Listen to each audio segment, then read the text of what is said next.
大家好，相信有不少朋友都已經睇咗戀愛真人 show 女神配對計劃第一集，係第一集錄影後，兩人其後接受咗東張西望訪問，而粉紅閃光彈繼續發放。未繼續講之前，請大家支持，先撳埋免費訂閱嘅鐘仔，多謝大家。講返呢個訪問，一開始，女主持鄧海文問 GM 要唔要同女神即場表白，曾展望則回答其實都未表白嘅。葉倩文話你平時冇咁口窒㗎，但曾展望已經開始有點面紅。其後，主持再次追問同樣問題，曾展望答話唔使住，唔使咁急。但有網友話係之前葉倩文撳燈開步幕後，企喺5位女神面前及廣大電視機觀眾面前，講咗一大堆情話綿綿嘅對話，咁都仲唔算表白咩？那麼點先算係表白啊？曾展望更加耳仔都紅埋，仲話自己好熱，現場係咪冇開冷氣喎？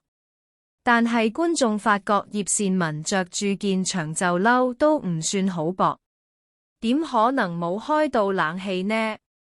有網友就話，一般人嘅耳仔應該唔識做戲嘅，所以曾展望唔似係到做緊戲，呢種係真情流露嘅表現。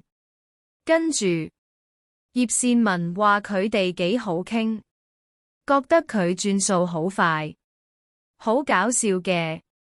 但係曾展望今日有點唔同平時，佢葉倩文話未見過呢一面，搞到女神都有點緊張。其後主持問葉倩文鍾意曾展望邊一面，葉倩文跟着即刻出招話我想繼續見佢多啲面。聽到女神直接咁講，曾展望則好似情竇初開嘅小男孩一樣，心如鹿撞咁，開心到即時唔知點去反應。我一輪講唔到嘢，完全冇晒之前出場係咁多女神面前表白那種淡定。其後主持再問曾展望表白嘅說話講得幾好，係咪想咗好耐？曾展望則回答話好簡單，由心而發，唔係好長，本身唔係好主動，平時怕魚要面，但係我唔想佢俾人追咗，就去追佢，就係咁。聽到呢深情款款嘅說話，葉倩文個樣冧到不得了。主持人隨即話呢個 OK 喎，但葉倩文好似有意醋意，霸氣地回應佢已經係我㗎啦，你唔好諗啦，好似驚咗主持會嚟搶走曾展望咁。